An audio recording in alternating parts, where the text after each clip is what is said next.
Hello, everyone, and welcome to a bonus episode of our Moody Talks for May.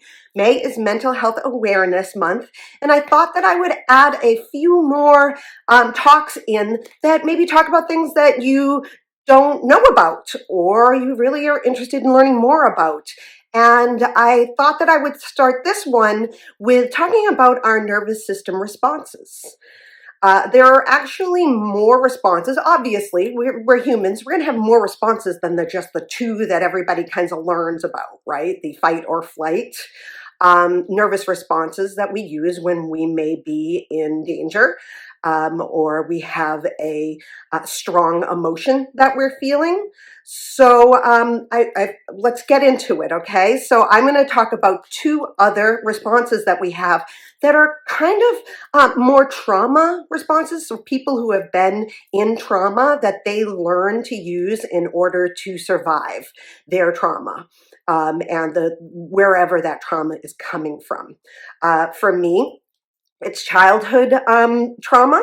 So it's something that I learned very, very early, like throughout my childhood on other ways other than fight or flight that I could use to, bring down a threat or get away from a threat. And so let's just get into the four that I'm going to talk about today. So obviously we have the fight, right? Then we have flight, which we all know about. But did you know about freeze? And then there's also one that I learned about just last year that is something that I do all of the time, fawn. Okay?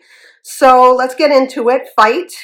What do we feel when we feel like we need to fight about something? You know, like if we're angry or if we're scared, that stress response of I'm going to attack what is going to attack me, this threat that's coming at me, right? So that's a very typical response. And then there's also flight that we all know about, which is a response in the same manner. And instead of standing ground, we run. We get away from the threat as soon as possible. So those are two regular responses that you find in every day, that people will use when they feel that there's a threat involved. Okay. So now the two more trauma-focused ones, we have freeze. So freeze is one that where you're kind of the deer in headlights, right? Where your whole brain just kind of shuts down and you may actually dissociate, where you might like to actually leave the situation in your mind. So freeze can be really learned in trauma as a way to diffuse a situation, right? So just stopping what we're doing altogether and just hoping that whatever needs to happen happens and it won't hurt you, right? So freeze is definitely a trauma response in the brain, in the nervous system, where it's a shutdown and we can't really decide what to do. We're stuck like that deer in the headlights, right? And then there's fawn. So fawn, I don't know how in all of my years of therapy and all of my years of learning more about coping skills and those kind of things, my DBT skills that I've learned about, I only have heard of fawn in the last year, and it was a huge aha moment for me. I was like, really? There's such a thing as turning towards the threat and trying to diffuse it by way of, loving messages, giving them what they want, what they need in order for that threat to be diffused. And it makes a lot of sense. I do this a lot with relationships, especially if I'm in male relationships. I do not perceive those men as threats, but my brain does, way back in the back of my mind. So in, like reason mind and in wise mind, I talk about those things in the DBT skills. Those two minds are telling me that this person isn't really a threat to you physically. Maybe they are emotionally, but when I'm in emotion mind, it immediately turns on as they are a threat and I need to diffuse that threat by giving them what they want giving them, love, attention, care, giving into what they want or need at that moment, even if it's not great for me. And so I was pretty, mind blown when I heard of it because I've been living this all my life. And a lot of people in trauma do that. It's that way of diffusing. My abuser needed to have that in order for him to stop what he was doing. I needed to make sure that he felt that I loved him and that he was the greatest dad ever, whatever, that would stop that threat that could come. Now, people in my life and relationships may not ever make me feel threatened or are a threat to me, but my brain immediately during a fight and an argument where I'm angry or fearful, my brain, my emotion side will turn on that and really just give in and give them what they want. Fawn all over them, tell them how wonderful they are, how good they look today, something like that. Anything to just diffuse the situation so that I don't feel as though I'm going to get hurt.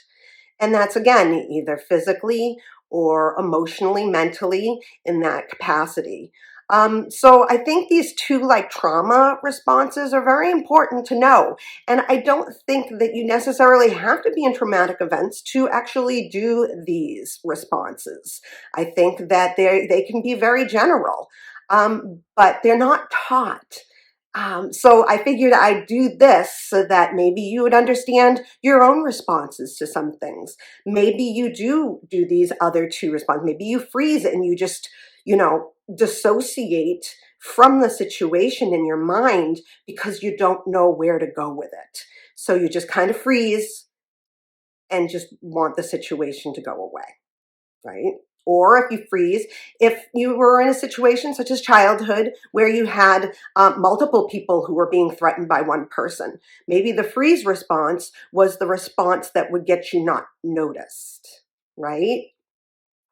So there are these four, and there are other responses, but I thought it was important to point these ones out. They may be connected to trauma, to growing up in traumatic environments or being in traumatic environments. And I'm also talking about, it doesn't have to be childhood. It can be if you're in a domestic, violent situation where you've lived for numerous years in that situation. It could be it's PTSD, maybe if you were a soldier in combat. These are responses that we tend to get to in order to save ourselves. And yeah, I wanted to point these out, and hopefully this will help you guys to better understand. Maybe you know someone who's had trauma, and you've noticed that these are the ways that they respond to you. Maybe you get frustrated because the person is responding in the freeze, and you're thinking, they're not listening to me. They're not, they're not connected right now, and that could really upset you more. But maybe that is their trauma response. Maybe that's just their nervous system response to you, is they don't know what to do and the mind kind of just shuts off. They're not trying to upset you. It's just the way that their mind reacts to a threatening situation, even if it's a very small threat, like an emotional threat. It's there, and they don't do it on purpose. The same thing with fawn. Maybe you're having an argument with someone and you get really upset because they just start to change the subject and give you these compliments, or you change the subject in a way where it's more focused on you instead of them. And you're like, why are they changing the subject? I don't get that.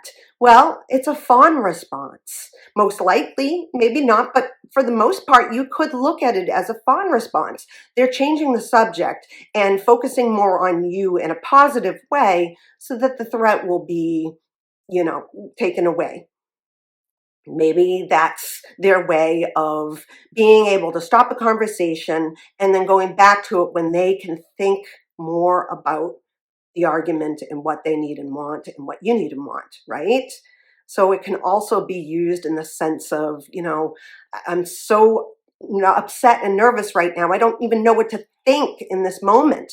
So their mind, their nervous system changes and gives you that positive feedback, more of that, like caring, coddling type stuff, because that's the only way that they learned how to survive in other situations.